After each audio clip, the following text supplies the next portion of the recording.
अस्सलाम वालेकुम नाज़रीन, इमरान याकूब खान साहब और फैसल चौधरी साहब के साथ मैं हूं समीना बादशाह। प्रोग्राम व्यू पॉइंट में आपको खुशामदीद कहती हूँ। नाज़रीन, काफ़ी तेज़ी हमें नज़र आ रही है अब सियासी सरगर्मियों में, और मुख्तलिफ पार्टीज़ अब जलसे जुलूस का इनेकाद शुरू करके अपनी पावर शो कर रही हैं। इसके साथ साथ बयानबाजियाँ भी तेज़ हो चुकी हैं, और दूसरी तरफ अगर PTI की बात की जाए तो उनके खिलाफ भी कार्रवाइयाँ तेज़ हो चुकी हैं। हमने देखा कि उनके मज़ीद 2-3 रहनुमाओं को गिरफ्तार कर लिया गया है। अली नवाज़ अवान साहब और फिर आमिर डोगर साहब भी गिरफ्तार कर लिए गए हैं। अब इसको गिरफ्तारी कहा जाए या नहीं, क्योंकि अभी तक तो उन्हें किसी अदालत में पेश भी नहीं किया गया है, जो कि बाय लॉ तो ज़रूरी है कि जब आप किसी को गिरफ्तार करें तो उसे किसी अदालत में तो पेश करना होता है। लेकिन बहरहाल अभी वो कहाँ पर हैं इस बारे में कुछ पता नहीं है। मज़ीद भी कुछ कारकुनान हैं PTI के, वो भी गिरफ्तार किए गए हैं। दूसरी तरफ हम ये भी देख रहे हैं कि जो पीपल्स पार्टी है वो अपनी हिकमत अमली कुछ बता भी रही है, लेकिन कुछ पत्ते अभी तक उन्होंने सीने के साथ लगा कर रखे हैं। फजल रहमान साहब के साथ इत्तेहाद उनका होगा या नहीं, बिलावल इस बारे में कंफर्म नहीं है, लेकिन MQM और मुस्लिम लीग नून के इत्तेहाद के हवाले से उनका ये कहना है कि इसका फ़ायदा पीपल्स पार्टी को होगा। क्या वाकई पीपल्स पार्टी के लिए सिंध में ये इत्तेहाद फ़ायदेमंद है या नुकसानदेह, इसके ऊपर भी बात करेंगे। और फिर साथ ही साथ ये भी बात होगी कि आखिर PMLN की स्ट्रेटजी अब क्या है। वो जब से आए हैं उसके बाद से दोबारा मैदान में फ़िलहाल नज़र क्यों नहीं आ रहे हैं, इसके ऊपर भी गुफ्तगू बड़ी ज़रूरी है। आप सबको खुशामदीद कहती हूँ। बात का आगाज़ करेंगे इमरान साहब से। इमरान साहब, यहीं से बात शुरू करते हैं। हम देख रहे हैं काफ़ी तेज़ी आ रही है, मुख्तलिफ सियासी जमातें अब अपनी अपनी हिकमत अमली बना रही हैं राइटली। PTI के अभी 2 मज़ीद जो अहम लोग थे वो गिरफ़्तार हो गए हैं। अली नवाज़ अवान साहब भी, आमिर डोगर साहब भी, अगरचे उनके वेयर अबाउट्स का भी पता नहीं है।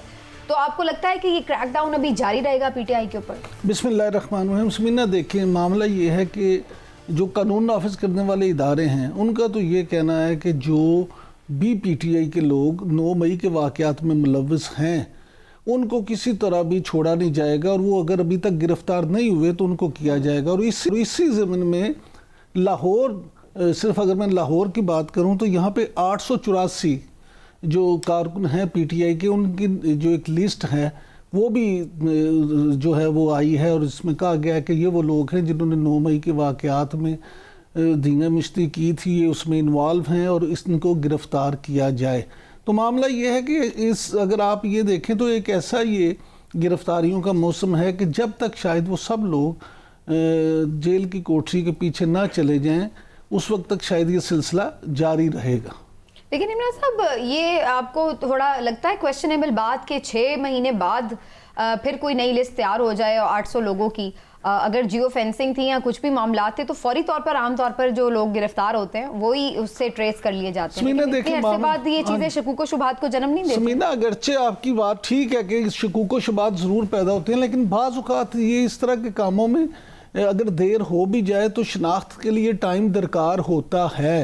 ये मामला के वो वैसे तो कानूनी ज़ुबान में वो कहते हैं ना कि एक बेगुनाह को बचाने के लिए 100 गुनाहगार भी बच जाएं तो कोई फ़र्क नहीं पड़ता। तो अगर मैं ये समझता हूँ कि बजाय इसके कि अन्य वाह सब नू फट दिया जाए तो बेहतर है कि चाहे आप मज़ीद टाइम ले लेते, लेकिन उनको, क्योंकि पहले ही ये बड़ा इतराज़ आ रहा है कि सिर्फ वो लोग गिरफ्तार नहीं है बल्कि PTI के बहुत सारे कारकुन गिरफ्तार हैं जो नहीं भी 9 मई के वाक़यात में मुलव्वस। तो अगर ये बात है तो फिर तो मैं समझता हूँ कि बेशक और टाइम ले लें, लेकिन सिर्फ उनको ही गिरफ्तार करें जो उन वाक़यात में मुलव्वस हैं। सब के लिए एक ही लाठी नहीं होनी चाहिए। लेकिन चौधरी साहब, अली नवाज़ अवान साहब, आमिर डोगर साहब, इनकी गिरफ्तारियों को आप क्या देख रहे हैं? ये भी वो जो एक टर्म चल रही है अगवा बराए बयान, उसी की कोई तसलसल आपको नज़र आता है, या फिर ये आपको लगता है कि खुद वाकई कहीं रूपोश हो गए हैं ये रहनुमा और उसके बाद अब दोबारा कहीं से नमूदार होंगे अचानक?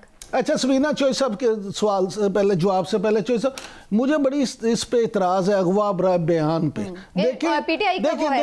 देखिए सोशल मीडिया पे कुछ लोग कहीं या कहीं, हमें कम से कम नेशनल मीडिया पे इस तरह की, नेशनल मीडिया पे भी शोएब शाहीन साहब भी आके बात करते हैं। शोएब शाहीन साहब मैंने उनका मौक़िफ़ रखा है, मैंने अपनी बात नहीं की कि ये अगवा बराए बयान है। मैं ये कह रही हूँ PTI का ये मौक़िफ़ है कि ये अगवा बराए बयान है, उनका ये मौक़िफ़ होता है कि ये अपनी मर्जी से चले जाते हैं और फिर कहीं आ जाते हैं। तो मैंने यही सवाल रखा है चौधरी साहब के सामने कि आप कैसे देख रहे हैं?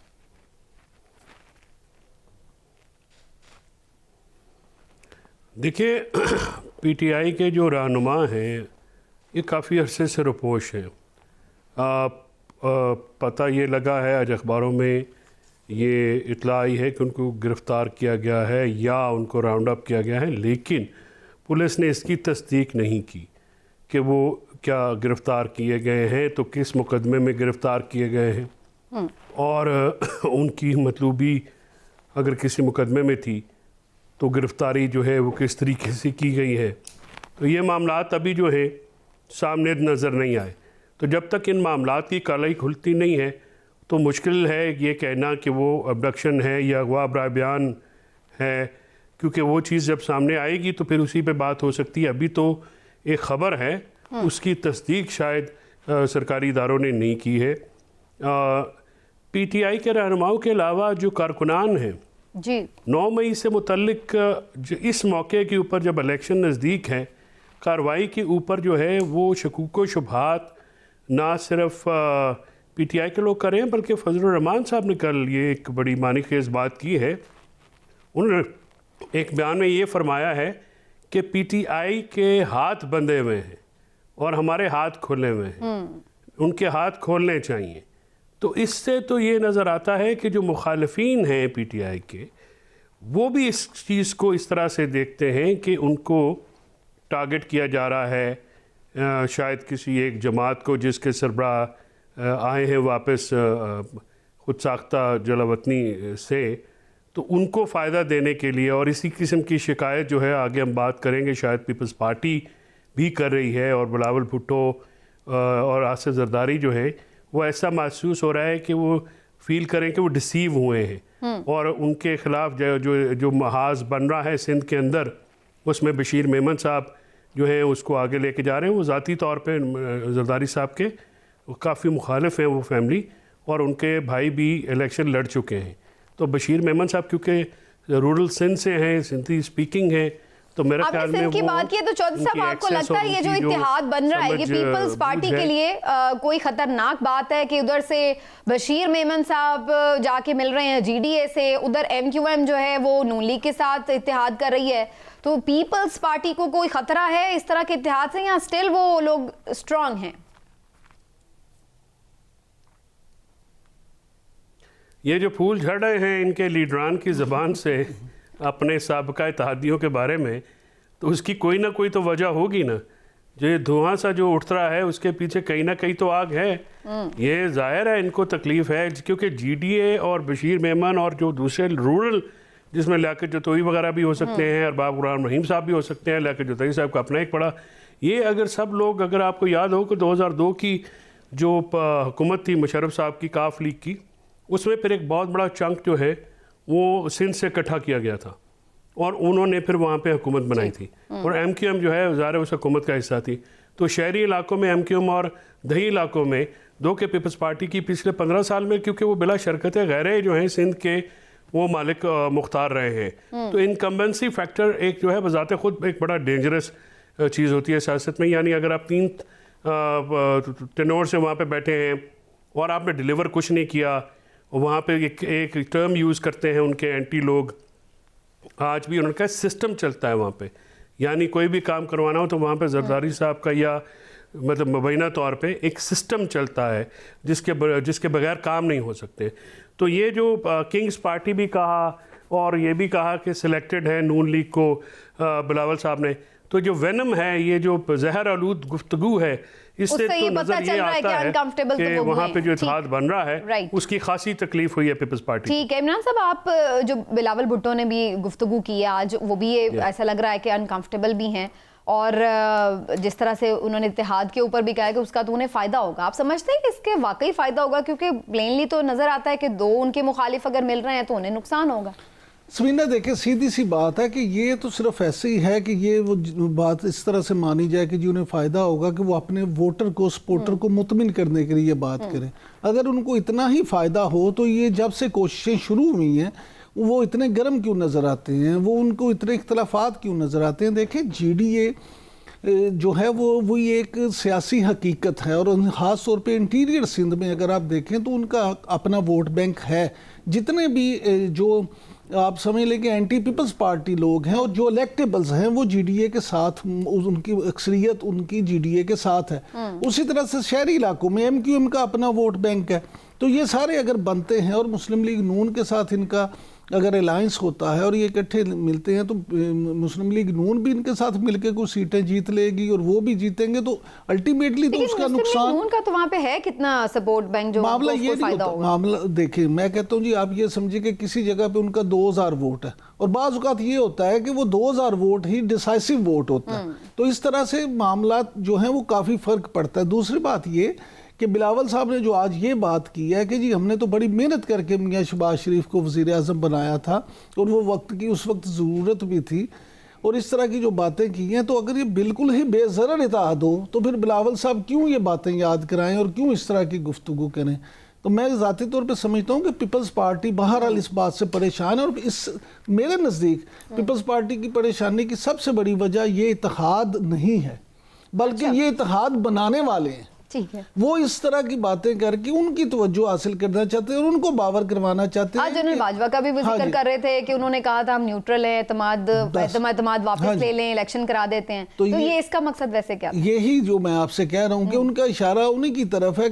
हम आपकी ताबेदारी में कभी भी हमने हुक्मदूली नहीं की, तो अब आप क्यों हमें भूल के दूसरी तरफ जा रहे हैं। लेकिन चौधरी साहब, आज हमने इनको भी, अलीम खान साहब को भी सुना है, ये जनरल फैज़ पे बड़ा बोले हैं, और भी पार्टी वैसे जनरल फैज़ साहब के बारे में काफ़ी अपना ख्यालात का इजहार ज़रा खुल के कर रही हैं और बड़ी तनकीद हो रही है उनके ऊपर। अभी रिसेंटली जो सुप्रीम कोर्ट में उनके खिलाफ दरख्वास्त थी वो भी निमट गई है और उन्होंने कहा जी मुतल्लिका फोरम से जो आप रुजू करें। तो ये आपको क्या नज़र आ रहा है जनरल फैज़ साहब के ऊपर ये जो चढ़ाई है, ये क्या है इस वक्त, इसका क्या फ़ायदा है करने का?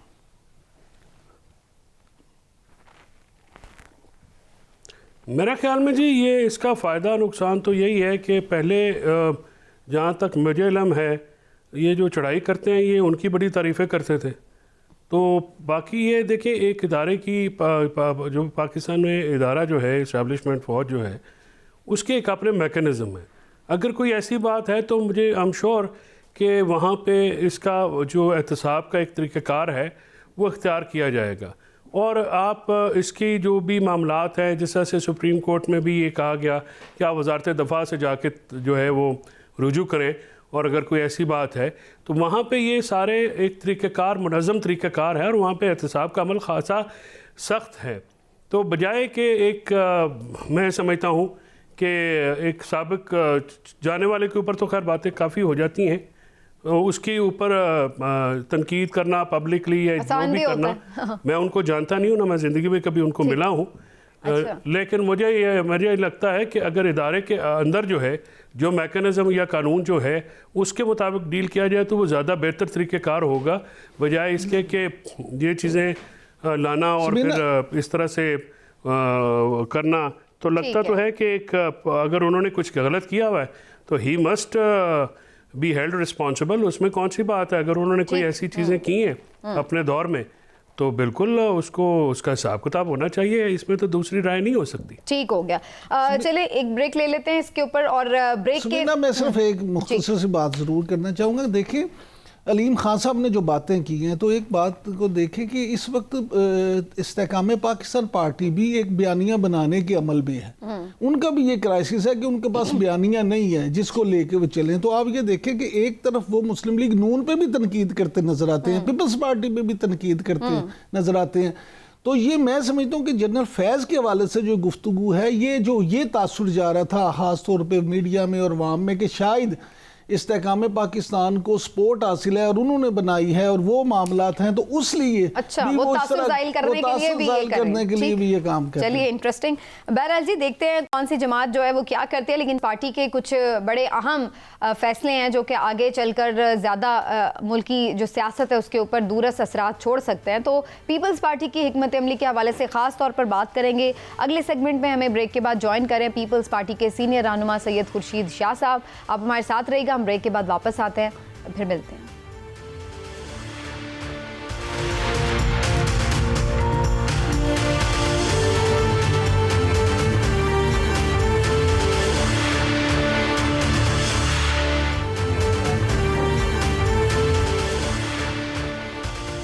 जी, वेलकम बैक बैक नाजरीन, और आपको ख़ास तौर पर हम खुशामदीद कहते हैं इस सेगमेंट में, जहाँ पर आज हम ख़ास तौर पर ज़रा जायज़ा लेंगे पाकिस्तान पीपल्स पार्टी की इलेक्शन के हिकमत अमली के हवाले से। जो सियासत चल रही है यकीनी तौर पर उसमें उनका किरदार बड़ा अहम है, तो पीपल्स पार्टी क्या सोच रही है, किससे उनका इत्तेहाद हो सकता है या नहीं हो सकता, और इलेक्शन की तैयारियों से कितने मुतमईन हैं, इस पर बात करेंगे। और आज ख़ास तौर पर हमें ज्वाइन कर रहे हैं प्रोग्राम में जनाब खुर्शीद शाह साहब, जो कि सीनियर रहनुमा है पीपल्स पार्टी के और यकीनी तौर पर बहुत करीबी ताल्लुक़ रखते हैं पार्टी की क़यादत के साथ, तो उनसे ज़रूर इस हवाले से बात करेंगे। शाह साहब बहुत बहुत शुक्रिया सर, अस्सलाम वालेकुम, आपने प्रोग्राम में आज वक्त दिया। वालेकुम सलाम जी, थैंक यू वेरी मच। जी शाह साहब, सबसे पहले तो आपसे यही जानना चाहेंगे, इंतखाबात का बिगल तो बच चुका है और पीपल्स पार्टी भी ज़ाहिर है मैदान में आ रही है, तो क्या आपकी एक्सपेक्टेशंस हैं, तैयारियां कैसी हैं, कितने आप हलकों से उम्मीदवार खड़े करेंगे? जी सबनम, नेचुरली ये बात तो क्लियर है कि हम इलेक्शन लड़ रहे हैं और कोशिश करेंगे कि सारे हलकों से हम उम्मीदवार खड़े करें और इंशाल्लाह पाकिस्तान के हर हलके से पाकिस्तान पीपल्स पार्टी अपने उम्मीदवार खड़ा करेगी और इलेक्शन लड़ेंगे। और हम हमेशा ये कोशिश करते रहे हैं कि पाकिस्तान में जो हुकूमत बने वो आवाम के वोट से बने, आवाम के सोच से बने, आवाम के जो प्लान हैं उनके तहत बने, और पार्टियों को मैनिफेस्टो देना चाहिए आवाम को इलेक्शन से पहले। अभी सारी पार्टियों को, पीपल्स पार्टी भी कोशिश कर रही है कि 60 डेज बिफोर इलेक्शन मैनिफेस्टो दें हम सब लोगों को, इलेक्शन की रात को मैनिफेस्टो न दें, और फिर उस मैनिफेस्टो पे अमल होना चाहिए। पाकिस्तान को आगे ये फरमाइएगा, इससे बेहतर कोई तरीका नहीं है। शाह जी ये फरमाइएगा कि मैनिफेस्टो की आपने बात की, बड़ी अच्छी बात है। तमाम पार्टियां बड़े बड़े बुलंद दावे भी किए जाते हैं बुलंदो बाला के, जनाब हम ये कर देंगे, दूध और शहद की नहरें बहा देंगे, गरीब आवाम के लिए फ़ायदे की बातें होंगी, लेकिन अनफॉर्चुनेटली वो ऐसा हो नहीं पाता। आज तक पाकिस्तान की हिस्ट्री में कोई एक सियासी जमात नहीं जो अपने मंशूर पे, जो उसने मंशूर दिया हो उस पे का 10% भी जो है वो डिलीवर कर सकी हो। तो आप क्या समझते हैं कि इस दफ़ा अगर आप जो भी मंशूर देंगे उस पे कितने फीसद तक काम हो जाएगा? इमरान, मैं बड़े प्राउडली ये कहने के लिए तैयार हूँ और आपको भी चैलेंज करने के लिए तैयार हूँ जिसने कहा है कि 10%। पीपल्स पार्टी आज जिंदा सिर्फ इसलिए है कि जुल्फ़िकार अली भुट्टो ने जो आवाम से वायदा किया वो पूरा किया, और शर्त ये कि उसको शहीद भी किया गया। क्यों किया गया ये एक बहुत लंबी स्टोरी है, आपको कम से कम 1 महीना चाहिए सुनने के लिए। और जो आप मुझसे कह रहे हैं दूर न जाएं, दूर जाना बड़ी मना है, नज़दीक जाएं। और फिर मैं आपको भी चैलेंज करता हूं, आपके नाज़रीन भी सुन रहे हैं, 2008 में हमने जो कमिटमेंट की वो पूरी की नहीं की, आप मुझे बताएं, और बताएं कि कौन सी पूरी नहीं की, बता दें।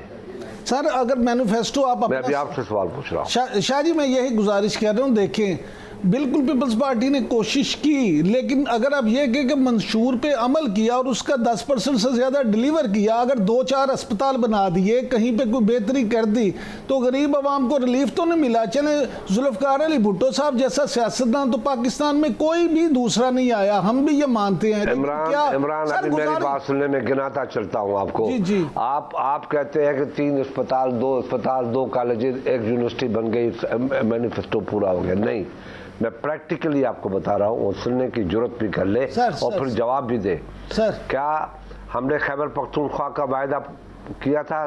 खैबर पख्तूनख्वा में सरहद का जी किया, अमेंडमेंट लाएंगे। क्या हमने गिलगित बल्तिस्तान वाला किया था वायदा? पूरा नहीं किया। 2, कॉन्स्टिट्यूशन को अमेंड करेंगे, असली शक्ल में लाएंगे, कहा था? नहीं कहा था, पूरा किया।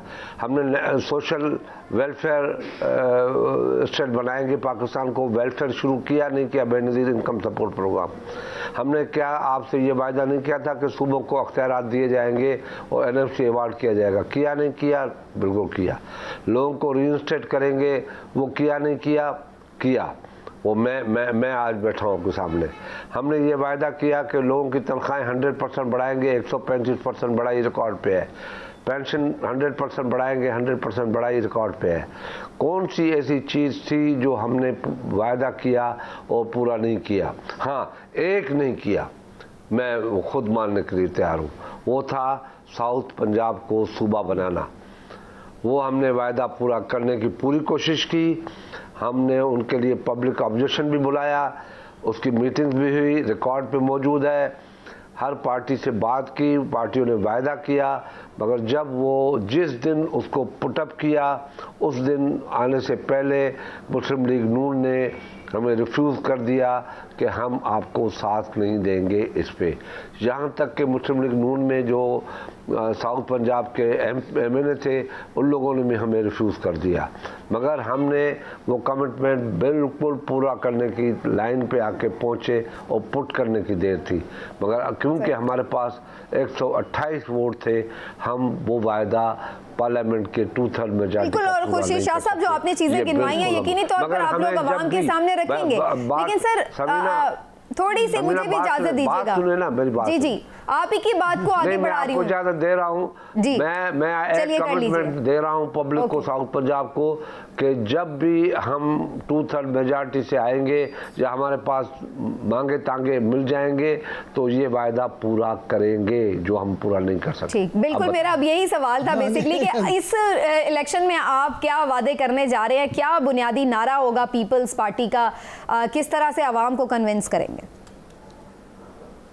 रोटी, कपड़ा और मकान, ये हमारा नारा है, ये हमारा ख्वाब है कि पाकिस्तान। आज भी आप सुन के हैरान हो जाएंगी, अगर आपको ज़रूरत पड़े तो मैं आपको फ़ोटोज़ भी भेज रहा हूँ सिंध में जो काम हो रहा है। 30 लाख घर बनाए जा रहे हैं, 30 लाख। ये हमारी कमिटमेंट नहीं थी मगर हम बना रहे हैं। 30 लाख घर बना रहे हैं गरीब लोगों का, जिनके घर गिर गए, तबाह हो गए, बेचारों की छत नहीं है। किन जगहों पे शाह साहब? हमने तो अब भी काम जारी है। अगर आपको ज़रूरत पड़े तो मैं अभी अपने स्टाफ को कहता हूँ वो फ़ोटो लेके जहाँ काम चल रहा है घरों के 125 का एक ग्रुप बन रहा है, जहाँ मस्जिद भी है, स्कूल भी है, अस्पताल भी है, बन रहे हैं। आपको चाहिए तो ये तो मेरे अपने हल्के की बात बता रहा हूँ होने की। शायद गुजारिश ये है कि आप जो फरमा रहे हैं कि रोटी कपड़ा मकान ख्वाब था, तो मेरा भी बेसिक सवाल यही था। मेरा भी ख्वाब था बचपन में कि रोटी कपड़ा और मकान तो पीपल्स पार्टी दे देगी। कुछ बता सकते हैं आप कि कितने साल के लिए पीपल्स पार्टी को हुकूमत मिल जाए तो पाकिस्तान के गरीब आवाम को रोटी कपड़ा और मकान मिल जाएगा? 5 साल, 10 साल, 50 साल? सर, अगर सच पूछे तो 10 साल पाकिस्तान पीपल्स पार्टी को मुसलसल हुकूमत मिले, पाकिस्तान से गुर्बत ख़त्म ना हो तो मेरी कब्र पे आके जूते मारना। और पाकिस्तान खुशहाल मुल्क है, पाकिस्तान इतना खुशहाल मुल्क है कि दुनिया में कोई मुल्क खुशहाल नहीं। आपके नॉलेज के लिए आप बता दूं कि 1951 में पाकिस्तान ने 20 करोड़ रुपए जर्मनी को एड दिया था, ऐड नहीं दिया था, सपोर्ट दी थी।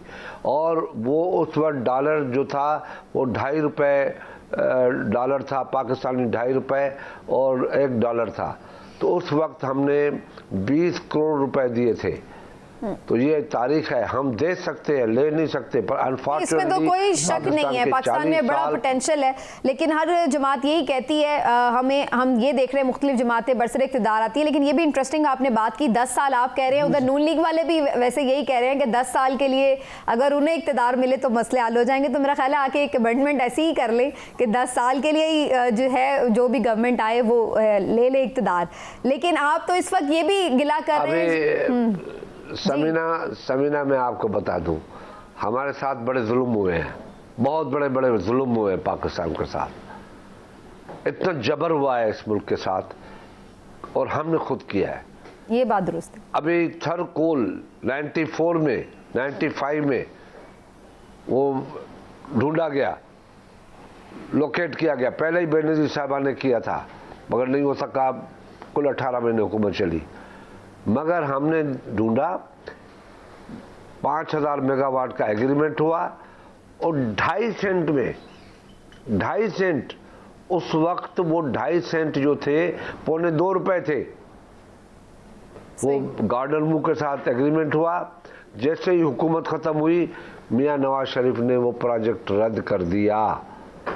और फिर अभी जब हमारी 2008 की 13 में हुकूमत ख़त्म की, हमने ईरान के साथ गैस पाइपलाइन की एग्रीमेंट की, मियां साहब की हुकूमत ने आके उसको ख़त्म कर दिया। शाह साहब, आपने तो ये सारा कुछ किया, बड़ा इस पे कोई शक नहीं। बीबी शहीद के वीएन से कोई इनकार नहीं कर सकता, उनकी सियासी खिदमत से कोई इनकार नहीं कर सकता।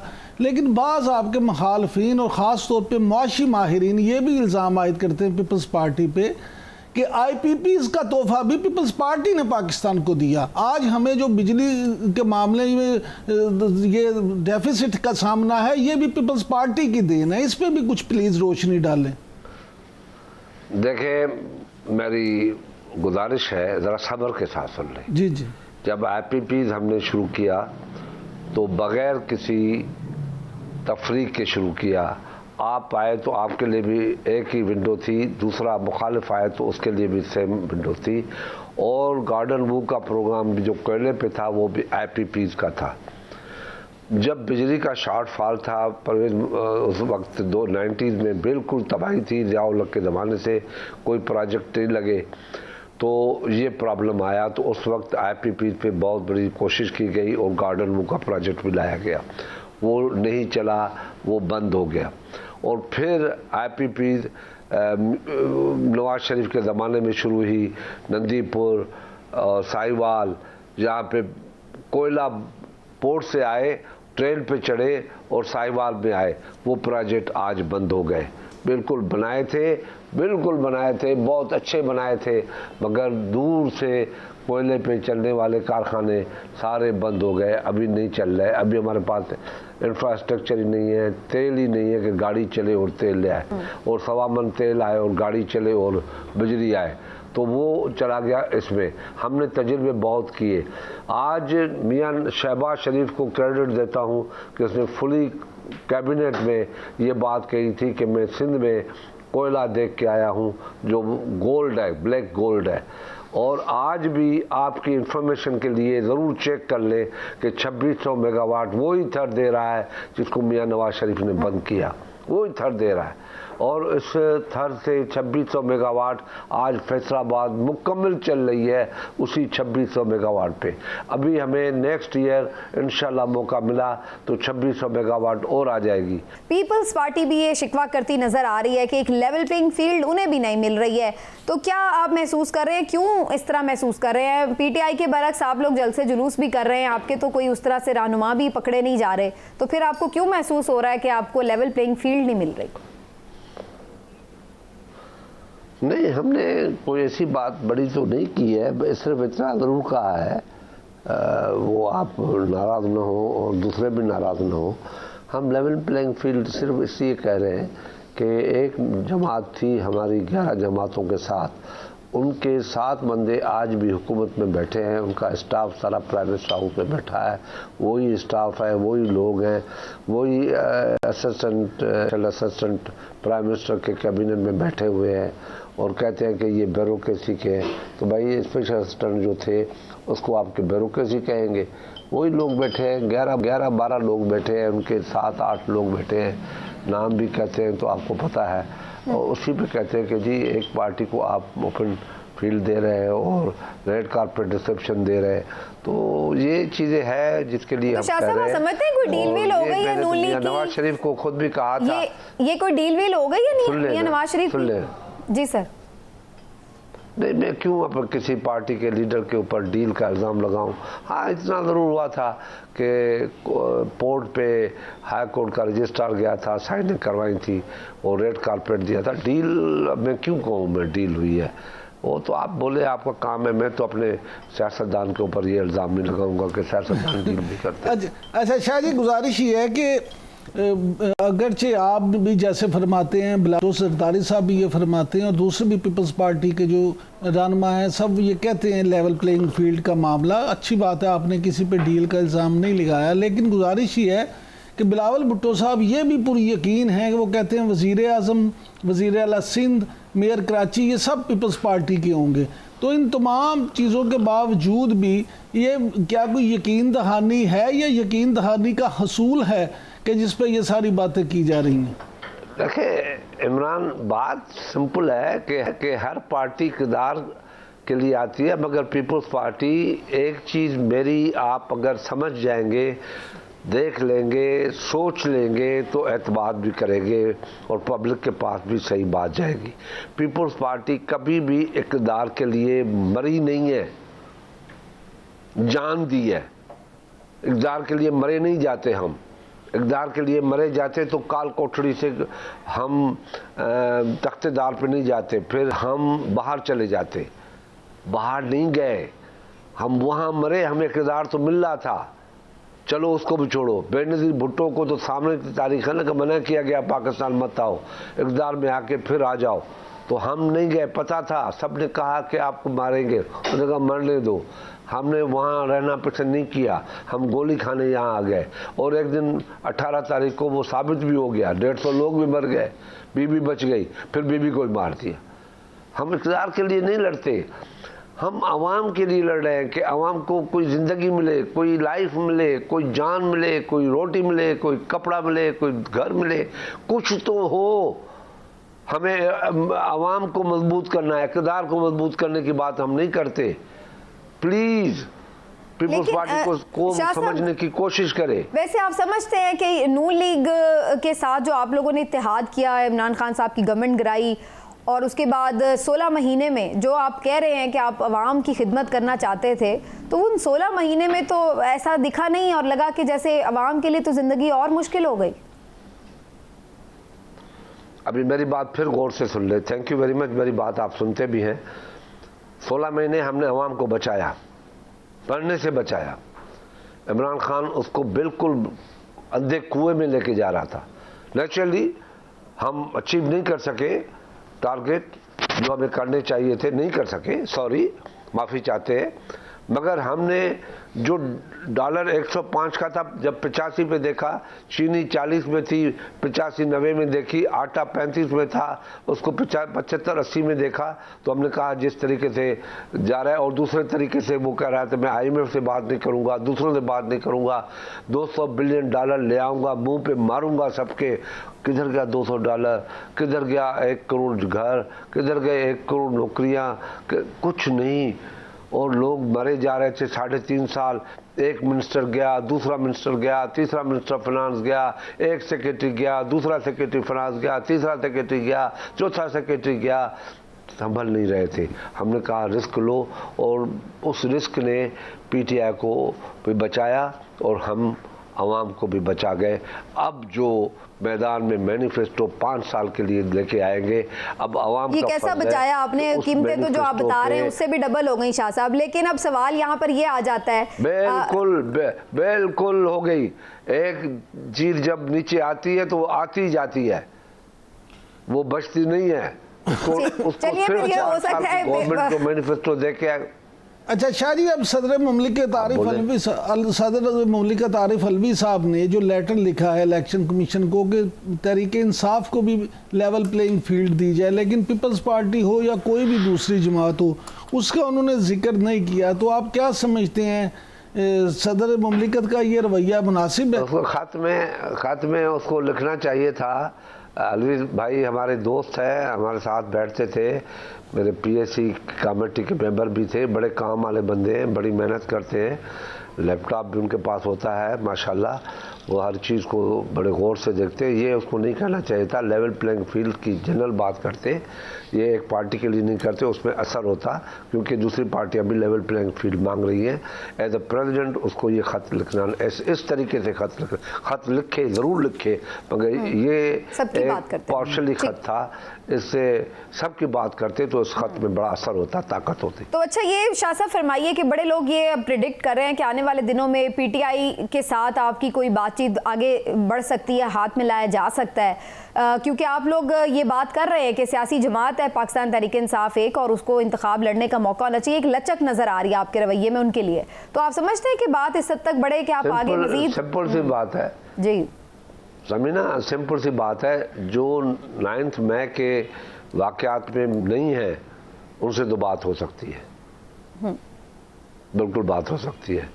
9 मई में के वाकयात में जो भी सर 9 मई तो बस वही नहीं है, फिर जो प्रेस कॉन्फ्रेंस अब कर रहे हैं बस वो नहीं है 9 मई में। जो प्रेस कॉन्फ्रेंस जिन्होंने नहीं की हुई वो तो सारे 9 मई में ही है, बज़ाहिर तो ऐसा नजर आ रहा है। तो फिर उनसे बात नहीं होगी फिर तो वो जो प्रेस कॉन्फ्रेंस कर रहे हैं वो तो छोड़ रहे हैं ना, पार्टी को भी या किसी दूसरी पार्टी को ज्वाइन कर लेते हैं। लेकिन शाहजी बात करनी किससे होगी? इसमें ये भी शामिल कर लें कि राना सनाउल्लाह ने भी ये कहा है कि जो 9 मई के वाकयात में मुलव्वस नहीं PTI के लोग, उनके साथ बात करने को मुस्लिम लीग नून भी तैयार है। तो क्या आप ये समझते हैं कि कहीं ऐसा तो नहीं कि जो मुस्लिम लीग नून है वो भी पीपल्स पार्टी को टफ टाइम देने के लिए उनके साथ तैयारी के लिए तैयार है? देखिए, मैं आपको बताऊं, बस दुआ करें कि पाकिस्तान का खैर हो, सारे मिल के दुआ करें। कोई उधर बैठा है, कभी उधर बैठा है, सब मिल के दुआ करें कि पाकिस्तान में फेयर एंड फ्री इलेक्शन हो जाए, अच्छी इलेक्शन हो जाए, कंट्रोवर्सी इलेक्शन ना हो, पंचर ना हो। इलेक्शन कमीशन की अल्लाह ताला इज़्ज़त रखे, मैं दुआ करता हूँ। सुप्रीम कोर्ट का जो नाम पैदा हुआ है वो नाम कायम रहे, ये दुआ करता हूँ। अल्लाह करे हम सबको सोच आए, एक सियासतदान दूसरे सियासतदान की इज्जत और एहतराम करे, गालम गलोच की मुल्क में सियासत ख़त्म हो, अदारों को गालियां देना ख़त्म हो, अदारे अपना काम करें, सियासतदान अपना काम करे, पार्लियामेंट अपना काम करे। देखो पाकिस्तान कहाँ जाता है। मैं समझता हूँ रॉकेट की स्पीड कम होगी, पाकिस्तान की तरक्की की स्पीड बहुत ज़्यादा होगी। अच्छा शाह साहब, ये फरमाइएगा कि आम तासुर यही था कि सिंध जो है वो तो पीपल्स पार्टी जो है उसका सिक्योर है, सिंध में भी हुकूमत पीपल्स पार्टी आराम से बना लेगी और मरकज़ के लिए कोई जोड़ तोड़ होगा। लेकिन अब जो GDA के साथ और बशीर मेमन साहब की क़यादत में MQM के साथ जो मुस्लिम लीग नून के मामला जा रहे हैं, तो कुछ तज्ज़ियाकारों का ये मामला है कि ये सारे इत्तेहाद भी पीपल्स पार्टी को टफ टाइम देने के लिए हैं। क्या आप भी ऐसा समझते हैं? देखें, मुझे बशीर मेमन की बात की हमें इज़्ज़त है उनके लिए, मेरे ताल्लुक़ रहा है उनके साथ, बहुत अच्छा ताल्लुक़ रहा है। मैं उसके लिए दुआगू हूँ कि वो कामयाब हो, ख़ुद भी कामयाब हो, जहाँ से इलेक्शन लड़े और पीपल्स पार्टी के साथ उसका इलेक्शन होगा और इंशाअल्लाह ताला पीपल्स पार्टी बड़ी अक्सर से जीतेगी वो सीट। मगर ये बात कहना कि मुकाबला होगा, मुकाबला सियासत में हर जगह पे होता है और हर पार्टी का ये प्रेशर होता है कि वो जीते। हम किसी इत्तेहाद को रोकने की कोशिश नहीं कर रहे, हम चाहते हैं कि जिसके साथ चाहे अपना इत्तेहाद कर ले। अब मुस्लिम लीग नून का और MQM का इत्तेहाद हुआ है और 90 की तारीख को देख लो और फिर कह दो कि कहाँ राजा भोज कहाँ गंगू तेली, वो यही ताल्लुक़ होता है। कहाँ मुस्लिम लीग नून, कहाँ मुत्तहदा, उनके क्या ताल्लुकात थे, मुनाफ़क़त पे इत्तेहाद है या सच्चाई का इत्तेहाद है या एक दूसरे को बचाने का इत्तेहाद है, मैं इस पर बहस नहीं करूँगा। मुझे काबिल एहतराम है दोनों पार्टियाँ। लेकिन शाह साहब, अगर इस तरह से पार्लियामेंट में नुमाइंदगी होती है, वैसे तो ज़ाहिर अभी इलेक्शन होंगे तो उसके बाद ही देखा जाएगा, लेकिन आप समझते हैं कि दोबारा भी PMLN के साथ इत्तेहाद करके पीपल्स पार्टी हुकूमत में आ सकती है? देखें, कल क्या होगा वो सिर्फ अल्लाह को पता है। कल क्या होने वाला है ये मुझे पता नहीं है। अब ये सारा गेम अवाम के हाथ में होना चाहिए। अवाम फैसला करे किसको आगे अक्सरियत दे रही है, किस पे एतबार कर रही है। अगर किसी को ये सोच हो कि मुझे कोई जिता देगा, अवाम नहीं जिताएगा, अगर किसी ने इलेक्शन में धांधली करने की कोशिश की। नहीं शाह साहब, धांधली की तो मैं बात नहीं कर रही। मेरा ये कहने का मतलब है कि ये सब बात करते हैं ना कि सब मिलकर निकालें सारी क्राइसिस से पाकिस्तान को, मिलकर चलें। तो आप समझते हैं कि PMLN के साथ ये 16 महीने आप लोगों ने जो काम किया उसके नतीजे की रोशनी में आप देख सकते हैं कि उनके साथ वर्किंग रिलेशनशिप बनाया जा सकता है फिर भी दोबारा, या अब आप लोगों ने तौबा कर ली? सारे सियासतदान जब भी इक़्तिदार में आएंगे, यकीन से कहता हूँ कि पीपल्स पार्टी पाकिस्तान के लिए सबसे हाथ मिलाने के लिए तैयार है। पाकिस्तान की मजबूती के लिए, पाकिस्तान की इकोनॉमी के लिए, पाकिस्तान की तरक्की के लिए, पाकिस्तान की रोटी कपड़ा मकान के लिए हम सबसे हाथ मिलाने के लिए तैयार हैं। अगर कोई दिल के साथ पाकिस्तान की मदद करे और सूबाई लेवल पर न सोचे कि मैं अच्छा, ये फरमाइएगा शाह साहब, अच्छा शाह जी, ये फरमाइएगा कि पंजाब जो पाकिस्तान का सबसे बड़ा सूबा है और किसी वक्त में पंजाब पीपल्स पार्टी का किला होता था, अभी वहाँ पे ये क्यों पोजीशन है कि पीपल्स पार्टी उस तरह से अपना शो ना कोई लगा सकी है, ना उस तरह से मुनज़्ज़म नज़र आती है? इसके लिए कोई कोशिश नहीं हो रही क्या? झूठ बोल बोल के जो किला था उठा के लोग के भाग गए हैं कुछ, और इंशाल्लाह इस मरतबा हम किला फिर ठोकेंगे। अच्छा, लेकिन शाह साहब ये भी तो बताएं ना कि पंजाब में अभी तक तो कोई जलसा वगैरह अनाउंस नहीं किया, कौन से कैंडिडेट्स हैं? यहाँ तो कोई बड़े कैंडिडेट्स भी नज़र नहीं आ रहे पीपल्स पार्टी के लिए, और इधर हम ये देख रहे हैं इस्तेहकाम पाकिस्तान। आपको बहुत कैंडिडेट नजर आएंगे। जो मैं आपसे कह रहा हूँ ये आप फिर कभी मुझसे बात जब करेंगे तो मैं आपको दिखाऊंगा। अच्छा ये बताएं शाह साहब, इस्तेहकाम पाकिस्तान पार्टी का क्या आपको फ्यूचर नजर आ रहा है? ये भी अब नई पार्टी पंजाब में, तो ये कह रहे हैं हम बड़ा टफ टाइम दे सकते हैं। अभी ये बड़ी बहस है समीना, ये बड़ी बहस है।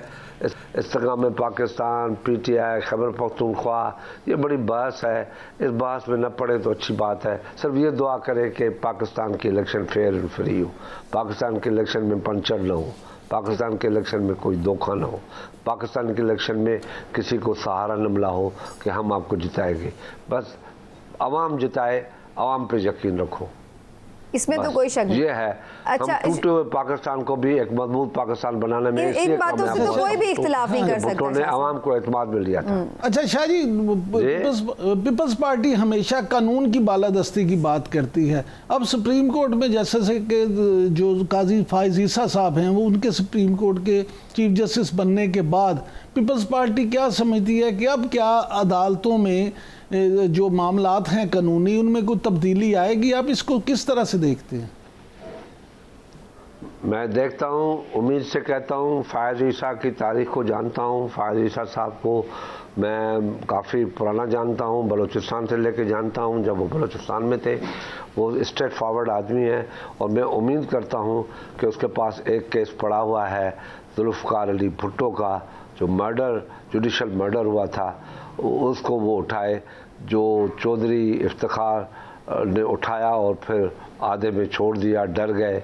मगर मैं नहीं समझता, तारीख को दुरुस्त करना चाहिए। इमरान खान आपको इलेक्शन लड़ते नजर आ रहे हैं? वो तो कह रहे हैं कि भाई तकरीबन माइनस से नहीं इलेक्शन लड़ सकेंगे। PMLN वाले तो बड़े कॉन्फिडेंट हैं। आज जब मैं आपसे बात कर रहा हूँ, आज की तारीख तक लड़ते नजर नहीं आ रहे, मगर कल का पता नहीं। ठीक। अच्छा शाह साहब, ये भी एक सवाल ले लीजिए। ज़का अशरफ साहब जो हैं, वो जाहिर है चॉइस हैं पीपल्स पार्टी की, लेकिन बहुत तनकीद हो रही है वर्ल्ड कप में पाकिस्तान की जो परफॉर्मेंस रही और जो बड़े स्कैंडल्स भी सामने आते रहे हैं वक्तन फ़वक्तन। क्या समझते हैं, ज़का अशरफ साहब का इंतखाब दुरुस्त था? बात यह कि देखिए, मैं खुद क्रिकेट का मत वाला हूँ। मैंने ज़िंदगी में एक ही गेम खेली है, क्रिकेट खेली है। अच्छा। और अपने डिवीजन का प्रेसिडेंट भी रहा हूँ। और आज सबसे बड़ा स्पोर्ट्स कॉम्प्लेक्स सखर में, पाकिस्तान का सबसे बड़ा स्पोर्ट्स कॉम्प्लेक्स सखर में बन रहा है और तैयार हो रहा है। 75% कंप्लीट हो गया है। सियालकोट और सखर उससे आगे जाएगा, पीछे नहीं जाएगा। तो ये पाकिस्तान के एशिया के बहुत बड़े स्पोर्ट्स कॉम्प्लेक्स बन रहे हैं। और आप जाके देख ले, वहाँ पे 18,000 लोगों की बड़ी स्टेडियम, क्रिकेट स्टेडियम बन रही है।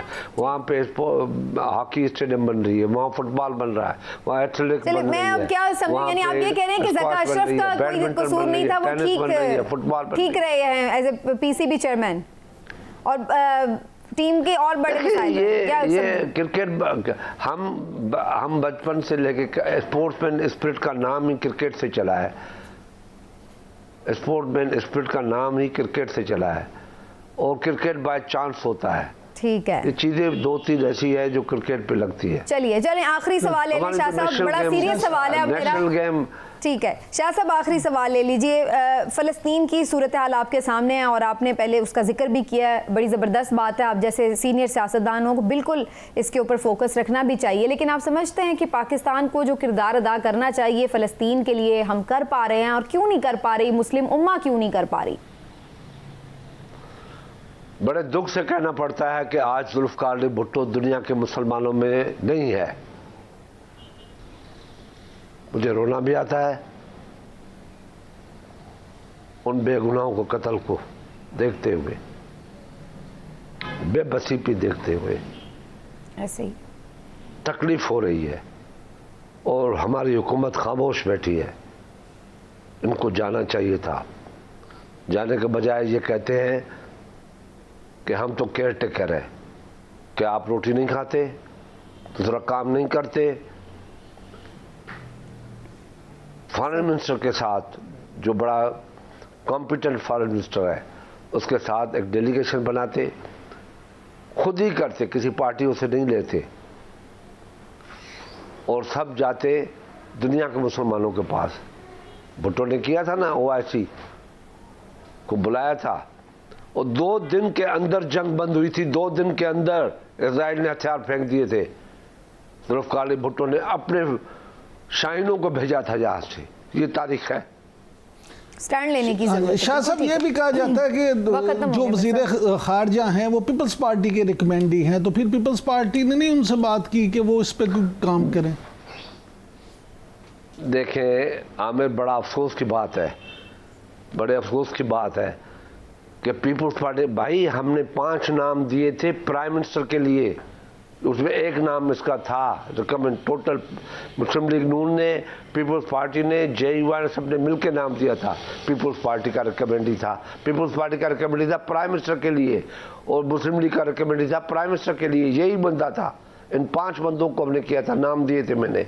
ठीक, तो हम उसको बोले फिर, बिल्कुल ठीक है। उसको हुकूमत बोलेगी तो जाएगा ना, पॉलिटिकल पार्टी वज़ीर ख़ारजा अपने तौर पे नहीं डिसीजन ले सकता। बिल्कुल ठीक है, बिल्कुल सही बात शाह साहब आपकी। आपका बहुत शुक्रिया शाह साहब, आपने वक्त दिया। आज तफसीली आपसे बात हुई, बहुत अच्छा लगा। इंशाल्लाह फिर आपको ज़हमत देंगे किसी वक्त। नाज़रीन, आज के प्रोग्राम से इतना ही। इंशाल्लाह फिर आपसे मुलाकात होगी। अपना ख्याल रखिए। अल्लाह हाफ़िज़।